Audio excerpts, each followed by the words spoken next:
नमस्कार बच्चों, कैसे हैं आप सब लोग। मैं आशा करती हूँ कि आप सभी लोग अच्छे से होंगे और इस कोरोना काल में अनेक तरह तरह के कंपटीशन में पार्टिसिपेट करके अपनी एक्टिविटीज़ को, अपनी स्किल्स को और बढ़ा रहे होंगे। तो आइए आज हम कुछ इलेक्ट्रिकल स्टम्प्स के बारे में जानेंगे। आज का हमारा टॉपिक है basic of some electrical terms.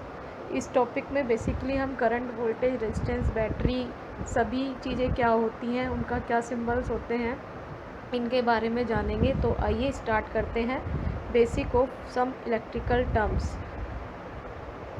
सबसे पहले हम बिल्कुल बेसिक पे आ जाते हैं, एटम एंड इलेक्ट्रिसिटी। तो एटम जो होता है, हर सब्सटेंस जो होता है वो तीन चीज़ों से मिलकर बना है, इलेक्ट्रॉन, प्रोटॉन और न्यूट्रॉन। और नॉर्मली किसी भी उसमें हमारे एटम में अगर प्रोटॉन्स और इलेक्ट्रॉन्स बराबर हो तो उस वाले ऑब्जेक्ट या सब्सटेंस को हम न्यूट्रल बोलते हैं। और अगर उनके बीच में कोई भी इम्बैलेंस हो, मतलब कि जहाँ पर प्रोटॉन और न्यूट्रॉन्स बराबर ना हो, वहाँ पर जो आपका सब्सटेंस होगा वो इलेक्ट्रिकली चार्ज होगा। मतलब जहाँ पर P की वैल्यू आपकी E के इक्वल ना हो, यानी कि प्रोटॉन और इलेक्ट्रॉन्स किसी भी सब्सटेंस में जहाँ बराबर ना हो वहाँ इम्बैलेंस होने के कारण इलेक्ट्रिकल चार्ज जनरेट होगा, और जहाँ पर बैलेंस होगा वहाँ पर चार्ज जनरेट नहीं होगा, वहाँ पर न्यूट्रल होगा। अब किसी भी उसमें सब्सटेंस में न्यूट्रल जो होते हैं, जो न्यूट्रॉन्स होते हैं, वो आपके किसी भी इंटरेक्शन सब्सटेंस में इंटरेक्शन नहीं करते। अब इलेक्ट्रॉन्स पर हमेशा नेगेटिव चार्ज होता है, प्रोटॉन पे पॉजिटिव चार्ज होता है। इसमें हम प्रोटॉन पर अगर पॉजिटिव चार्ज हो से P+ से, और नेगेटिव चार्ज हो तो इलेक्ट्रॉन्स को E नेगेटिव से शो करते हैं। और इनके बीच में जो डिफरेंस हो सकता है वो 10⁻12 पार्टिकल्स के बराबर होता है, और अगर इम्बैलेंस होता है तो वो इतना होता है 1/10 ट्रिलियंस के बराबर। आगे चलते हैं। इलेक्ट्रिक चार्ज जो होगा वो किसी भी उसमें, किसी भी सब्सटेंस में ना तो क्रिएट किया जा सकता है ना ही डिस्ट्रॉय किया जा सकता है। उसके बाद ये ट्रांसफ़र होता है ऑब्जेक्ट्स के बीच में। इलेक्ट्रिकल चार्ज में जो ऑब्जेक्ट्स होते हैं उसमें चार्ज जो होते हैं वो दो तरीके के होते हैं। अगर चार्ज अपोजिट है तो वो अट्रैक्ट करेंगे, और अगर वो सेम है तो वो रिपेल करेंगे। मतलब क्या है कि अगर दो पॉजिटिव चार्ज हैं तो ऑलवेज एक दूसरे से दूर भागेंगे, वो एक दूसरे को आकर्षित नहीं करेंगे। और अगर अलग अलग चार्ज हैं, अपोजिट चार्ज हैं, तो वो एक दूसरे की तरफ अट्रैक्ट होंगे। ये है इसका मतलब। अब यूनिट क्या होती है चार्ज की, वो होती है कूलाम। और अगर किसी भी चार्ज पर पॉजिटिव चार्ज है तो वो +1 इलेक्ट्रॉन होगा, और अगर नेगेटिव है तो -1 इलेक्ट्रॉन होगा। आगे चलते हैं। चार्ज को हम बेसिकली Q से डिनोट करते हैं, और इसकी जो डेफिनेशन है वो होती है, इसकी जो यूनिट होती है वो होती है कूलाम। अगर मैं इसको डिफ़ाइन करना चाहूँ तो the number of electrons passing through a current of 1 ampere each second. मतलब क्या है कि 1 सेकेंड में 1 एम्पियर को फ्लो होने के लिए जितने चार्ज की ज़रूरत पड़ती है उसे हम एक कूलाम बोलते हैं। इसी में ही अगर मैं इसको कन्वर्ट करूँ इलेक्ट्रॉन्स वाले में, तो एक इलेक्ट्रॉन पे जो चार्ज होगा वो होगा 1.6 × 10⁻⁻19 कूलाम। आगे चलते हैं। उसके बाद इलेक्ट्रिसिटी अगर हमें डिफ़ाइन करनी हो तो सबसे पहले मैटर होता है, सब्सटेंस होता है। सब्सटेंस भी मॉलिक्यूल से बने होते हैं, और फिर वो मॉलिक्यूल्स भी एटम से बने होते हैं, जिसमें एटम में भी तीन चीज़ें होती हैं आपकी, इलेक्ट्रॉन, प्रोटॉन और न्यूट्रॉन। न्यूट्रॉन, प्रोटॉन और ये इलेक्ट्रॉन। उसके बाद हम ये कह सकते हैं कि अगर हमें कंडक्टर की ही बात करनी है इसमें, तो जो आउटर मोस्ट सेल में जो इलेक्ट्रॉन्स को फ्लो होते हैं उसको हम जो इलेक्ट्रिसिटी डिपेंड करती है वो ऑर्बिट पे डिपेंड करती है और इलेक्ट्रॉन्स पे। तो जो आउटर मोस्ट सेल में जो इलेक्ट्रॉन्स होते हैं उनके फ्लोनेस की वजह से जो करंट फ्लो हो रही है उसको हम कंडक्टर की सीरीज़ में लाते हैं।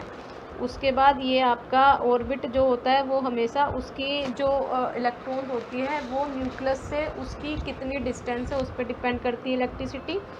और तीसरा जो है वो डेंसिटी पे निर्भर करती है। अब इसके कुछ रूल्स हैं, जैसे कि मान लिया ये हमारा कोई आपका एक एटम है, इसमें ये इलेक्ट्रॉन मूव करने के लिए फ्री है, तो ये जो इलेक्ट्रॉन्स है इस वाले इलेक्ट्रॉन्स के फ्लोनेस की वजह से करंट फ्लो होती है। आगे चलते हैं। इसी में ही इलेक्ट्रॉन्स के लिए कॉपर का दिखाया हुआ है, जिसमें ये आपके 29 इसमें है। इलेक्ट्रॉन्स। तो ये सारी क्लासेस फिल हैं, बस ये एक इलेक्ट्रॉन होता है जो कि फ्री होता है, रेंडमली मूव करता है। अब ये एक एटम की बात है, अगर मैं पूरे एक ऑब्जेक्ट की बात करूँ तो there are millions of atom, तो millions of free electrons are there, then electricity will flow in that particular substance. तो अब इलेक्ट्रिसिटी उसी सब्सटेंस में, जिसमें फिर से वही चीज़ आ जाती है, opposite charge will attract to each other and like charge will repel to each other.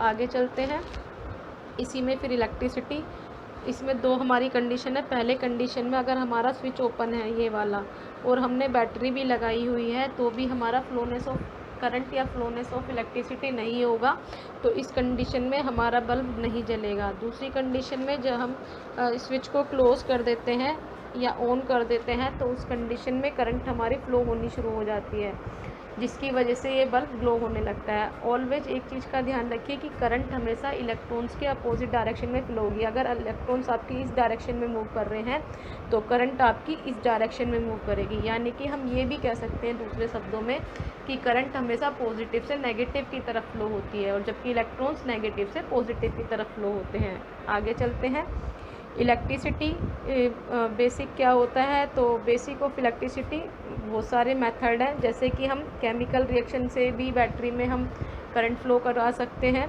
उसके बाद इलेक्ट्रोमैग्नेट के थ्रू भी हम करंट जनरेट कर सकते हैं। अब करंट क्या होता है, फ्लो ऑफ इलेक्ट्रॉन्स। उसके बाद conventional current of opposite direction, high voltage to low direction, low voltage, उसके बाद इसकी यूनिट एम्पियर होती है। और कभी भी जब हम करंट को नापते हैं तो एमीटर से नापते हैं और सीरीज़ में रख के नापते हैं। और डीसी में पोलैरिटी का मतलब होता है there are symbols of positive and negative. आगे चलते हैं, उसके बाद आ जाता है हमारा पोटेंशियल। और पोटेंशियल का मतलब होता है एबिलिटी टू डू वर्क, यानी कि कोई काम हो रहा है। जैसे अगर पोटेंशियल डिफरेंस की अगर मैं बात करूँ तो work done in a moving a unit positive charge from A point two lower और हायर पॉइंट। मतलब क्या है कि मेरे पास अगर दो पॉइंट हैं ए और बी, तो इस पॉइंट से इस पॉइंट तक ले जाने में मुझे जितना काम करना पड़ा उस काम को मैंने पोटेंशियल से नापा। तो अब इन दोनों पॉइंट्स पे जो मेरा पोटेंशियल था वो अलग अलग होगा। सपोज़ यहाँ पर पोटेंशियल 2 था और यहाँ पर पोटेंशियल 5 हो गया, तो उन दोनों के बीच का जो डिफरेंस होगा उसको मैं पोटेंशियल डिफरेंस बोलूँगी, और उस पोटेंशियल डिफरेंस की जो यूनिट होगी वो होगी वोल्टेज। ठीक है, तो अब इसी में ही है आपका, ये सारी चीज़ें इसी में ही दी हुई है। तो अगर मेरे को वोल्टेज नापनी है तो वोल्टेज का मतलब है इलेक्ट्रिकल प्रेशर, यानी कि कितने स्पीड, एक तरीके से तो कितनी स्पीड से कोई चीज़ को इलेक्ट्रॉन्स मूव कर रहे हैं, तो उस वाले मोशन को हम पोटेंशियल डिफरेंस से या वोल्टेज से नापते हैं। Voltage is a measurement unit of potential difference and every point has its own potential. उसके बाद आ जाता है, ये प्रोवाइड कराता है प्रेशर। यही चीज़ वो जो मैंने आपको बताई है सारी चीज़ें। वोल्टेज को हम वोल्ट से नापते हैं और इसको हम इसका सिंबल होता है ई, या कहीं कहीं पे इसको हम वी भी डिनोट कर देते हैं। उसके बाद resistance, opposition of current flow, यानी कि सर्किट में जब करंट फ्लो हो रही है तो उसका अपोज करने वाली जो क्वालिटी होती है वो रेजिस्टेंस होती है। यूनिट होती है उसकी ओम, जिस मीटर से नापते हैं उसको ओम मीटर बोलते हैं। डिपेंड करता है एरिया और लेंथ पर। उसके बाद हीट से जब करंट फ्लो होती है तब भी उसमें होता है जनरेट, और ये फिक्स और वेरिएबल दो तरीके का पोटेंशियल रेजिस्टेंस होता है। इसको नापने के लिए जिस मीटर का हम यूज़ करते हैं उसको बोलते हैं हम ओम मीटर। तो ये आपका resistance, resistance of current flow, इसी का ही दोबारा से है। अगर किसी उसमें आपकी रेजिस्टेंस बढ़ता है, इसका जो रिलेशन हम निकालें तो आई इन्वर्सली प्रोपोर्शनल टू 1/R, यानी कि अगर किसी भी सर्किट में करंट बढ़ती है तो रेजिस्टेंस कम होगा, और रेजिस्टेंस बढ़ता है तो करंट कम हो जाएगी, और इसका जो सिंबल होता है वो होता है ओम। आगे चलते हैं, अब इसी में ही हमें नापने के लिए जो करंट, वोल्टेज और रेजिस्टेंस नापने के लिए एक मीटर की ज़रूरत पड़ती है, जिसे हम डिजिटल मल्टीमीटर बोलते हैं। ये मल्टीमीटर क्या होता है, इसमें फंक्शन होते हैं ये तीनों ही, ओम मीटर, एमीटर और वोल्ट मीटर की तरह करता है वर्क। यानी कि ये वोल्टेज भी नाप सकता है, करंट भी नाप सकता है, और आपका रेजिस्टेंस भी नाप सकता है। इसके साथ साथ ये एसी और डीसी वोल्टेज भी नाप सकता है। इसके पास एक स्क्रीन होती है, और ये दो एनालॉग फॉर्मेट में भी होता है। एनालॉग फॉर्मेट का मतलब होता है जिसमें आपकी निडल बेस्ड होती है। ये एक तरीके से इसका मल्टीमीटर का डिवाइस का डायग्राम है। इसमें एक रोटरी स्विच होता है ये वाला, जो कि आपकी सेटिंग करता है कि हमें क्या क्वांटिटी मेज़र करनी है। आगे चलते हैं, अगर हमें वोल्टेज नापनी है तो हमारा ये जो मीटर है इसमें हमने सबसे पहले लीड सेट कर दी। ये वाली लीड हमारी फिक्स रहेगी, हमेशा ये फिक्स रहेगी।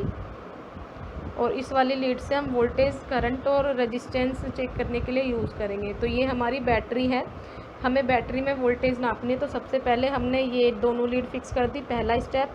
दूसरा हमने ये जो स्विच है इसको सेट किया वोल्टेज पे, दूसरा स्टेप। तीसरा हमने ऑब्जेक्ट लिया बैटरी, उसको हमने उसकी दोनों लीड यहाँ पर लगाई। और चौथा हमारा यहाँ पर डिस्प्ले कर देगा कितनी वोल्टेज आ रही है। सेम प्रोसेस हमारा रेजिस्टेंस में होगा। पहला स्टेप लीड सेट करना, दूसरा स्टेप स्विच को सेट करना, हमने रेजिस्टेंस वाले स्केल पे लेके गए यहाँ पे। तीसरा ऑब्जेक्ट फाइंड करना जो हमें नापना है, यहाँ पर हमने रेजिस्टेंस लिया हुआ है। और चौथा डिस्प्ले हमारे दिखा देगी कि कितने यूनिट का या कितने ओम का आपका रेजिस्टेंस है। ये ही आपका था इस चैप्टर में। Thank you very much. मुझे लगता है कि आपको आज का ये वीडियो समझ में आ गई होगी। तो प्लीज़ लाइक